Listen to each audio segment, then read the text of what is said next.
Halo adik-adik Smart Generation, apa kabar kalian semua? Berjumpa kembali dalam video pembelajaran Primagama.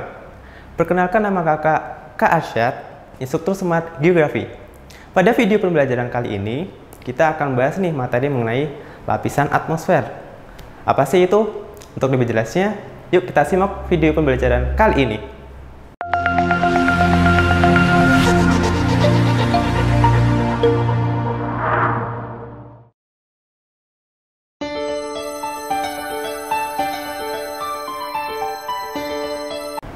Baik adik-adik semua, sebelum kita memasuki materi mengenai lapisan atmosfer, ada nih yang ingin kakak tanyakan kepada adik-adik semua. Pernah nggak sih adik-adik semua mungkin berlibur nih ke daerah yang tinggi? Contohnya seperti Bogor dengan puncaknya, atau Dieng dengan dataran tingginya, atau mungkin adik-adik di rumah pernah coba untuk naik gunung. Nah, di saat adik-adik mencoba berlibur ke tempat tersebut, adik-adik pasti akan merasakan suatu perbedaan suhu. Yang tadinya di daerah kota dingin, terus saat mencapai atau sudah sampai di daerah tersebut menjadi lebih dingin. Kenapa ya bisa terjadi seperti itu? Untuk lebih jelasnya, yuk kita lanjut ke materi. Pertama yaitu mengenai atmosfer itu sendiri. Oke, sebelum kita masuk ke materi, ada nih indikator yang akan kita bahas. Pertama yaitu mendeskripsikan konsep atmosfer. Yang kedua, menyebutkan komposisi atmosfer. Yang ketiga, membedakan karakteristik lapisan atmosfer, dan yang terakhir menjelaskan manfaat atmosfer bagi kehidupan manusia. Baik adik-adik Smart Generation, setelah sebelumnya kita mengetahui indikator-indikator yang bakal kita bahas dalam materi kali ini, ada lebih baiknya yuk kita mengenal apa itu atmosfer. Atmosfer itu terdiri dari dua kata secara etimologi, yaitu atmos dan sphaera. Atmos itu adalah uap, dan sphaera adalah lapisan. Maksudnya apa, Kak? Jadi jika digabungkan, berarti lapisan uap. Lapisan uap ini adalah uap-uap yang kita temui sehari-hari, yang tidak kita lihat secara kasat mata. Dan uap ini berada di udara. Dan secara harfiah, kalau misalnya kita gabungkan ke dalam makna atmosfer tadi adalah lapisan udara yang mengelilingi bumi.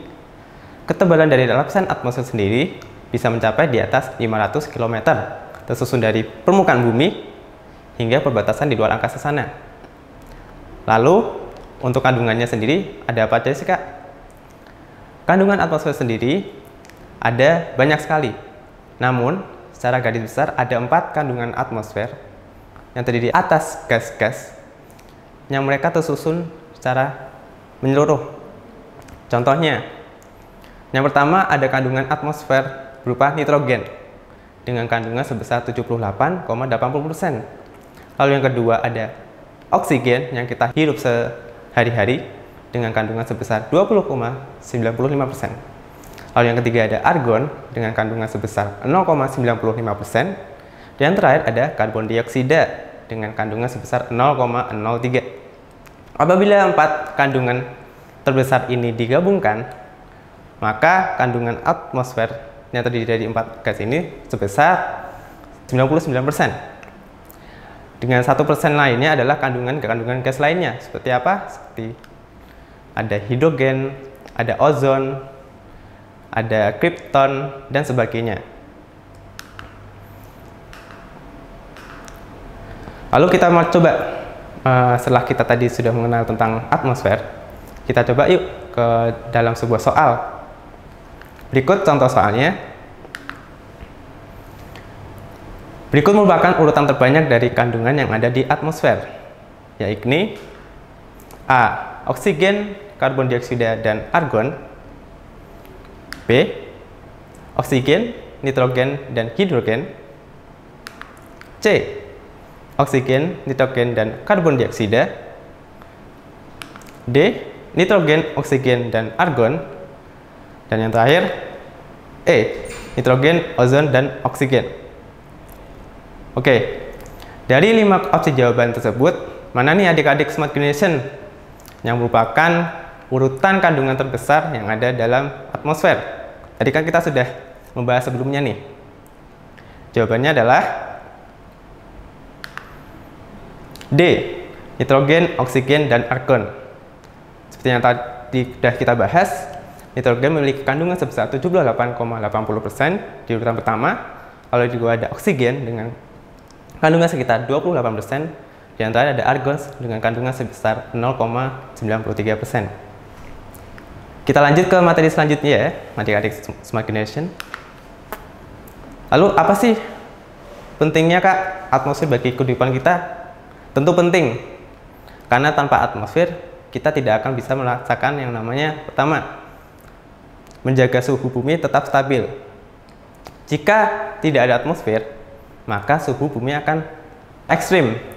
Siang menjadi sangat panas, malam akan menjadi sangat dingin.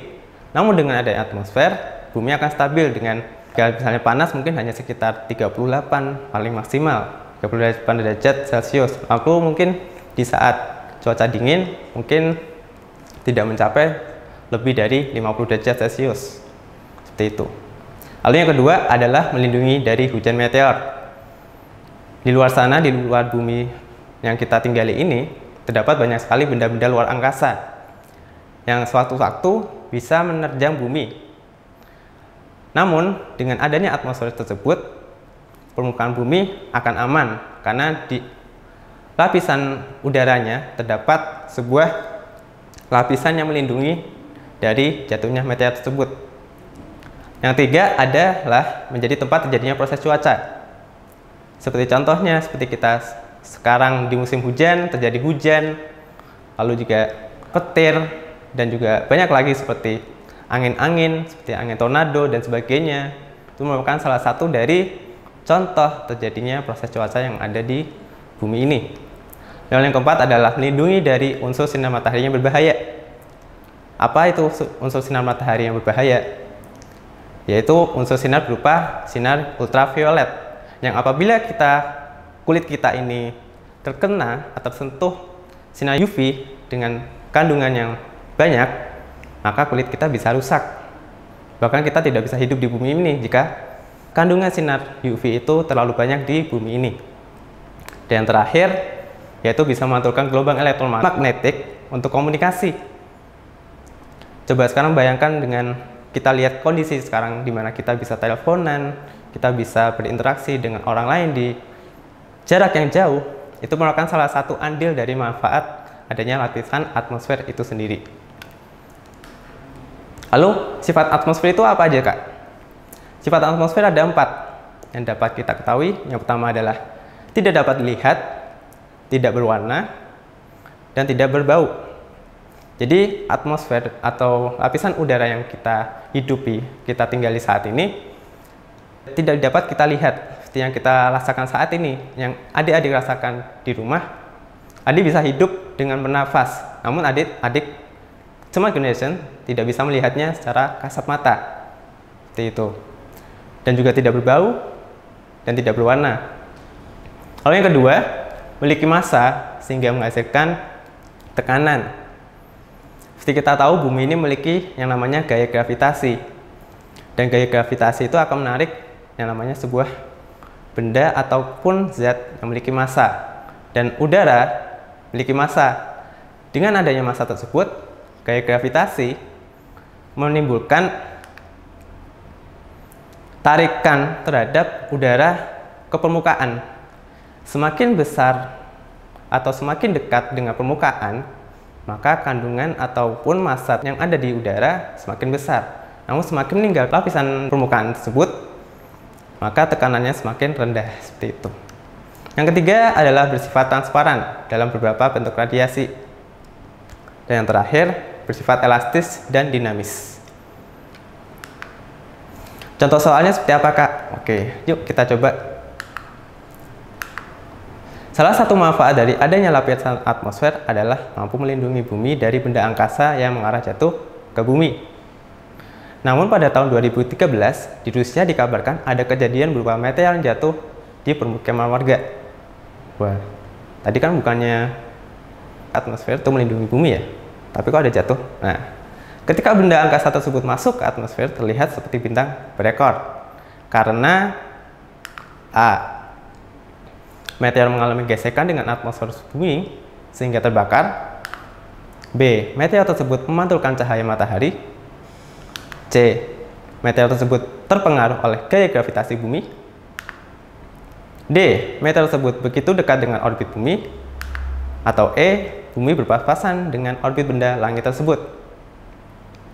Oke, apa kira-kira adik-adik Smart Generation jawabannya?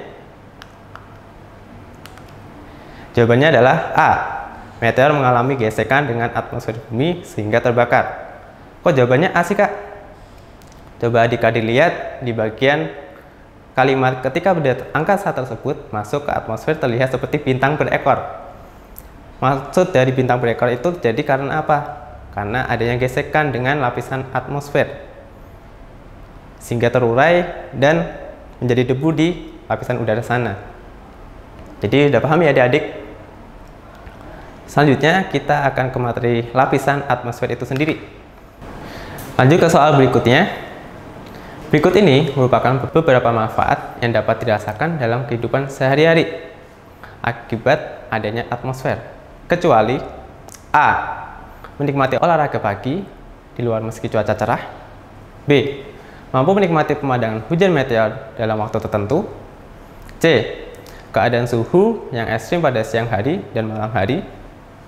D. Mampu menghirup udara segar. Atau yang terakhir E. Mampu berinteraksi menggunakan handphone. Nah, mana nih adik-adik dari kelima opsi tersebut yang bukan merupakan manfaat dari adanya atmosfer dalam kehidupan kita sehari-hari? Jawabannya adalah C. Keadaan suhu yang ekstrim pada siang hari dan malam hari. Kenapa C? Karena kita tahu sendiri sebelumnya bahwasanya atmosfer mampu melindungi bumi sehingga suhu bumi di dalamnya mampu stabil. Tanpa adanya atmosfer tadi, maka bumi terancam akan adanya suatu suhu yang ekstrim seperti itu. Jadi jawabannya adalah C ya adik-adik Smart Generation. Oke, kita lanjut ke materi selanjutnya. Baik, di sini kita sudah bisa melihat bahwasannya lapisan atmosfer ini seperti sandwich ya adik-adik, terdiri atas beberapa lapisan. Nah, lapisan atmosfer itu sendiri terdiri atas 5 bagian dari permukaan hingga keluar angkasa sana. Lapisan terbawah itu adalah lapisan troposfer, yang kedua ada stratosfer, yang ketiga ada mesosfer, yang keempat ada termosfer, dan yang paling terluar adalah lapisan eksosfer. Kita bahas dari lapisan terbawah, yaitu lapisan troposfer. Apa sih lapisan troposfer itu? Lapisan troposfer merupakan lapisan yang paling bawah yang ada pada lapisan atmosfer. Lapisan ini memiliki ketebalan berkisar 0 sampai 12 km. Dalam lapisan ini sendiri terbagi lagi menjadi 3 lapisan troposfer. Yang pertama ada lapisan planet air, yaitu di mana terjadi proses penguapan yang ada dalam unsur air di bumi seperti laut, sungai, danau, dan sebagainya yang menguap karena adanya sinar matahari menjadi uap air. Karena itulah lapisan ini disebut lapisan planet air dengan ketebalan 0 sampai 1 km. Lalu yang kedua ada lapisan konveksi. Lapisan konveksi adalah lapisan perubahan atau perpindahan energi secara vertikal dari lapisan permukaan ke lapisan atas atau lapisan langit. Di situ terjadi proses perubahan energi dari panas karena adanya perbedaan suhu seperti itu. Dan terakhir ada lapisan tropopause, yaitu lapisan pemisah antara lapisan troposfer dengan lapisan selanjutnya, yaitu lapisan stratosfer. Nah, dalam lapisan troposfer ini terdapat yang namanya hukum geotermis. Apa sih hukum geotermis itu adik-adik? Hukum geotermis adalah hukum di mana setiap kita naik 100 meter dari permukaan bumi, maka akan terjadi namanya penurunan suhu sebesar 0,6 derajat Celcius sampai 1 derajat Celcius. Mengapa bisa terjadi seperti itu? Karena tadi adalah karena adanya besarnya tekanan udara yang ada di bumi. Besarnya tekanan udara yang ada di bumi serta masuknya sinar matahari Di situ terjadi yang namanya pergesekan molekul udara. Pergesekan molekul udara yang sangat besar membuat suhu di bumi ini yang ada di sekitar permukaan jadi cukup panas. Namun semakin kita menaiki ke daerah yang lebih tinggi, tekanan tersebut akan semakin rendah dan berkurang. Seperti itu ya adik-adik, Smart Nation. Lalu troposfer ini juga terjadi yang namanya peristiwa cuaca dan iklim. Seperti tadi, kita bisa melihat pelangi, kita bisa melihat petir, kita bisa merasakan hujan, dan sebagainya. Yang terakhir, ketebalan lapisan troposfer ini berbeda-beda di berbagai tempat. Contohnya nih, di daerah kutub, ketebalannya hanya sekitar mencapai 6 km. Lalu di daerah lintang sedang, seperti daerah Korea, Jepang, dan sebagainya, itu ketebalannya hanya sekitar 12 km saja. Dan di lapisan atau di daerah kawasan Khatulistiwa atau daerah tropis memiliki ketebalan yang sangat besar, yaitu mencapai 16 km. Seperti itu ya adik-adik terkait troposfer. Baik adik-adik Smart Nation, setelah sebelumnya kita sudah membahas mengenai lapisan troposfer, yaitu lapisan terbawah yang ada pada lapisan atmosfer, selanjutnya kita ke lapisan selanjutnya nih, yaitu lapisan stratosfer. Apa sih lapisan stratosfer itu, adik-adik Smart Nation? Lapisan stratosfer adalah lapisan dengan ketebalan 12-50 km. Lebih tebal ya dari tadi yang sebelumnya, yaitu lapisan troposfer. Nah, di lapisan stratosfer, seperti tadi lapisan troposfer juga memiliki 3 lapisan lagi di dalamnya, yaitu ada lapisan isotherm, lapisan panas, dan lapisan stratopause. Nah, apa sih lapisan isotherm itu, Kak? Lapisan isotherm adalah lapisan di mana suhu yang ada pada lapisan tersebut diam atau stagnan dan tidak berubah secara signifikan, baik itu ke panas maupun ke dingin. Nah, setelah ada lapisan isotherm, kemudian ada lapisan panas di atasnya. Nah, lapisan panas ini terjadi yang namanya hukum isotermis. Hukum isotermis itu apa, Kak? Seperti tadi geotermis, untuk hukum isotermis ini kebalikannya. Jika tadi hukum geotermis adalah hukum di mana setiap kita naik ke permukaan atau lebih tinggi dari permukaan bumi, maka suhu menjadi turun. Namun di hukum isotermis ini, semakin tinggi kita dari permukaan bumi, maka suhu semakin naik. Dari yang paling dasar, yaitu tadi yang ada di isotherm dengan suhu minus 50 derajat Celcius, hingga paling maksimal adalah di suhu 55 derajat Celcius. Selain itu, di lapisan troposfer ini terdapat yang namanya lapisan ozon. Nah, tadi kan kita sudah tahu nih sebelumnya ada hukum isotermis, bahwa di sini lapisan ini terjadinya namanya semakin tinggi semakin panas. Kenapa sih bisa terjadi seperti itu? Terjadinya suhunya semakin panas itu disebabkan oleh ozon itu sendiri adik-adik Smart Nation. Di lapisan ozon ini, gas-gas ozon menyerap radiasi ultraviolet yang sangat panas dan berbahaya dari matahari sebelum sinar itu mencapai permukaan bumi. Jadi yang ada saat kita merasakan yang namanya sinar matahari itu adalah cahaya matahari yang baik bagi tubuh kita. Sedangkan yang sudah berbahaya, sudah terserap semuanya di bagian ozon. Lalu selanjutnya di lapisan troposfer ini juga memiliki massa dengan bobot sekitar 19,9% di lapisan atmosfer ini. Sebelumnya di lapisan atmosfer juga memiliki massa sekitar hampir 80%, seperti itu. Baik adik-adik Smart Generation, setelah sebelumnya kita sudah pelajari 2 lapisan di bawah yang ada pada lapisan atmosfer, yaitu lapisan troposfer dan lapisan stratosfer, kita beranjak nih ke lapisan yang berada di tengah-tengah lapisan atmosfer, yaitu lapisan mesosfer. Lapisan mesosfer ini memiliki ketebalan berkisar 50 hingga 80 km. Nah, di sini pula terjadi yang namanya hukum geotermis, seperti yang ada pada troposfer tadi, yaitu terjadinya penurunan suhu ketika kita naik setiap 100 meter dari permukaan.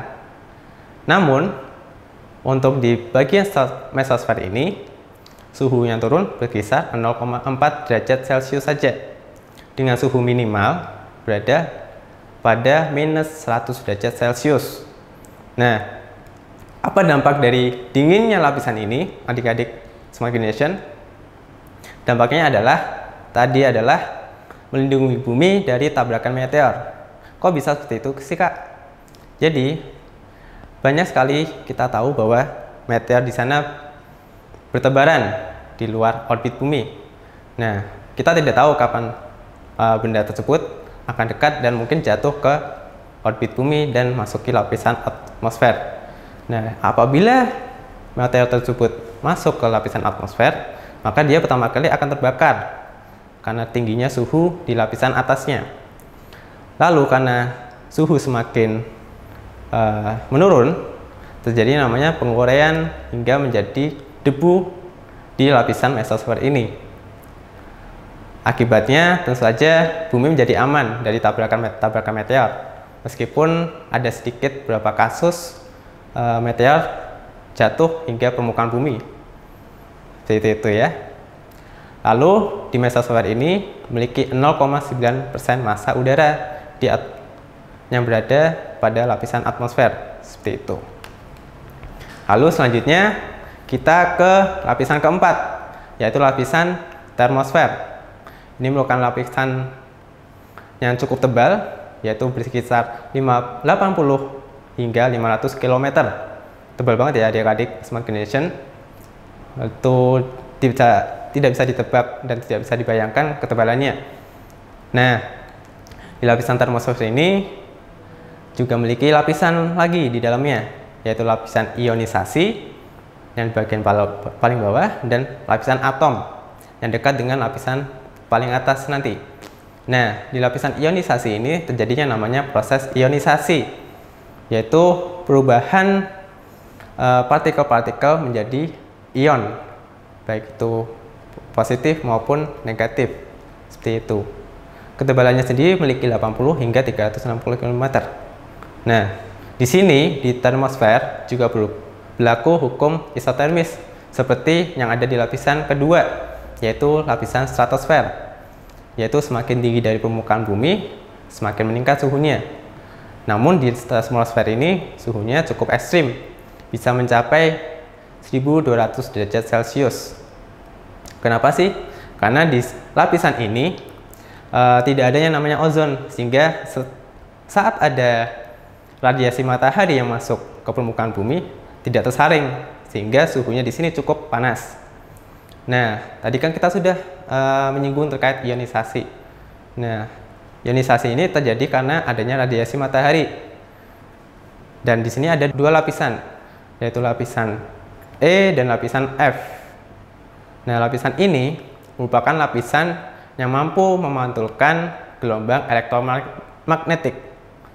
Manfaatnya apa bagi kehidupan kita adik-adik?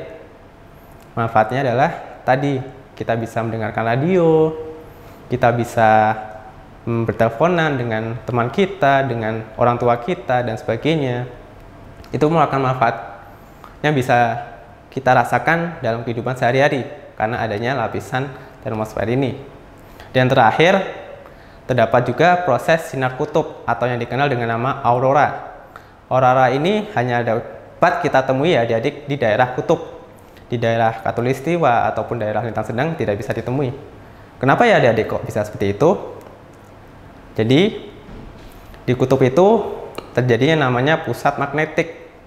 Apabila di kutub utara maupun kutub selatan yang mampu menerima cahaya dari radiasi matahari itu terkumpul semuanya di bagian kutub melalui namanya medan magnet.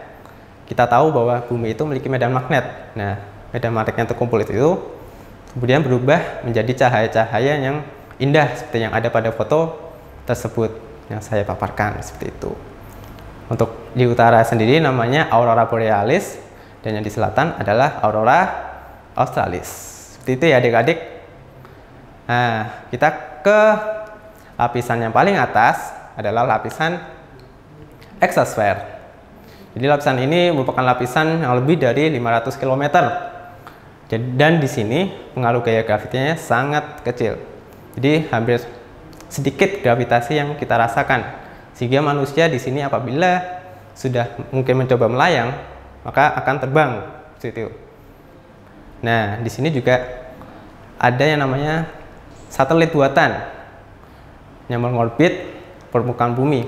Satelit itu apa aja? Ya, kita seperti satelit untuk kita nonton TV, satelit untuk kita memotret yang ada pada permukaan bumi, dan satelit-satelit lainnya itu mengorbit di lapisan exosphere ini. Karena di sini benda cenderung aman dan bisa melayang. Lalu yang terakhir di sini juga terdapat namanya fenomena cahaya redup yang disebut zodiakal dan Gaussian. Itu sudah paham ya adik-adik? Jadi kita tadi ada 5 lapisan atmosfer. Yang pertama dari paling bawah adalah lapisan troposfer, yang kedua adalah stratosfer, yang ketiga adalah mesosfer, yang keempat ada termosfer, dan yang terakhir adalah eksosfer. Oke, jika adik-adik sudah paham, yuk kita langsung mencoba ke soal-soal berikut. Berikut merupakan perubahan suhu yang terjadi pada lapisan atmosfer, di mana diketahui jadi proses perubahan cuaca dan iklim. Yang ini, A. Tiap naik 100 meter, suhu udara naik 6 derajat Celcius. B. Tiap naik 200 meter, suhu udara turun 0,6 derajat Celcius. C. Tiap turun 100 meter, suhu udara turun 0,6 derajat Celcius sampai 1 derajat Celcius. D. Tiap turun 200 meter, suhu udara naik 0,6 derajat Celcius sampai 1 derajat Celcius. Dan yang terakhir, E. Tiap turun 100 meter, suhu udara naik 0,6 derajat Celcius sampai 1 derajat Celcius. Nah, mana nih adik-adik Smart Generation yang merupakan salah satu perubahan suhu yang kita ketahui ada pada proses perubahan cuaca dan iklim? Itu cirinya ya adik-adik. Jawabannya adalah E. Tiap turun 100 meter, suhu udara naik 0,6 derajat Celcius sampai 1 derajat Celcius. Oke, kenapa jawabannya bisa E? Seperti kita tahu, terjadi proses perubahan cuaca dan iklim merupakan ciri dari yang namanya lapisan di troposfer. Nah, di troposfer itu sendiri terjadinya namanya perubahan suhu berupa geotermis. Geotermis adalah perubahan suhu di mana setiap kita naik 100 meter, terjadi penurunan suhu sekitar 0,6 derajat Celcius sampai 1 derajat Celcius.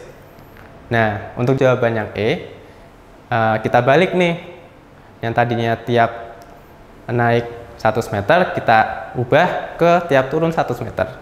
Lalu jika sudah dibalik, otomatis suhu udara yang tadinya turun berubah menjadi naik. Nah, seperti itu ya adik Smart Generation.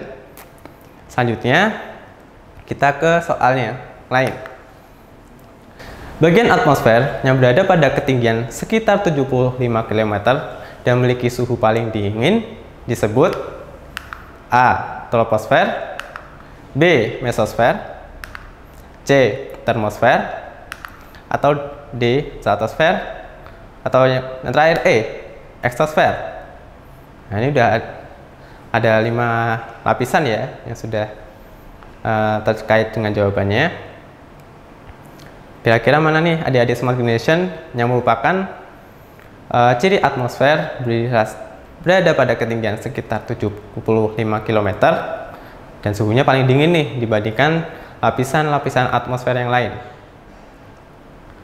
Jawabannya apa adik-adik Smart Generation?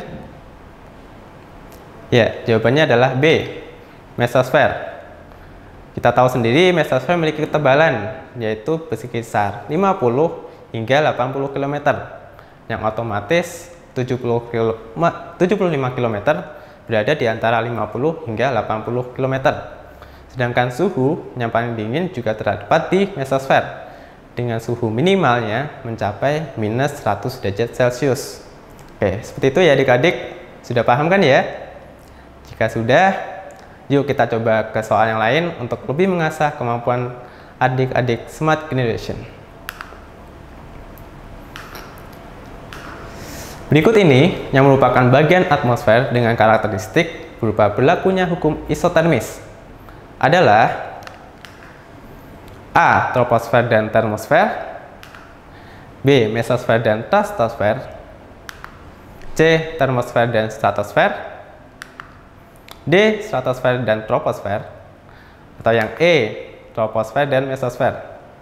Nah, jadi tadi sebelumnya kita sudah membahas ya bahwasanya ada dua lapisan yang memiliki ciri hukum isotermis.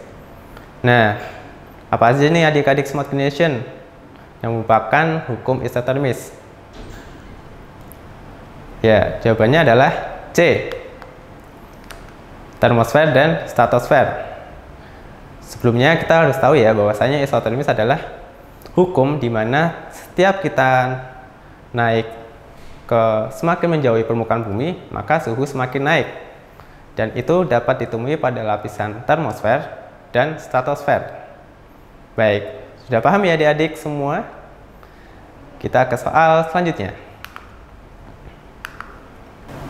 Baik, kita ke soal selanjutnya dan juga soal terakhir. Lapisan atmosfer yang merupakan lapisan udara terionisasi sehingga mampu memantulkan gelombang yang berfungsi untuk komunikasi adalah A. Troposfer, B. Mesosfer, C. Termosfer, D. Stratosfer, atau E. Eksosfer. Nah, mana nih adik-adik smart generation yang merupakan lapisan dengan ciri terionisasi? Cukup mudah ya. Ya, jadi jawabannya apa adik-adik smart generation? Jawabannya C. Termosfer. Termosfer merupakan lapisan terionisasi. Bahkan lapisan ini memiliki kata lainnya atau sebutan lainnya adalah lapisan ionosfer. Banyaknya ionisasi yang terjadi pada lapisan ini. Nah, salah satu manfaatnya adalah memantulkan gelombang untuk komunikasi. Nah, sudah paham ya adik-adik pembahasan dan soal mengenai lapisan atmosfer. Demikian adik-adik smart generation penjelasan mengenai lapisan atmosfer. Semoga bermanfaat untuk kalian semua. Sampai berjumpa di video pembelajaran selanjutnya. Jangan lupa subscribe channel YouTube kita dan bunyikan loncengnya agar tetap update video kita. Primagama siap, Primagama smart, Primagama terdepan dalam prestasi.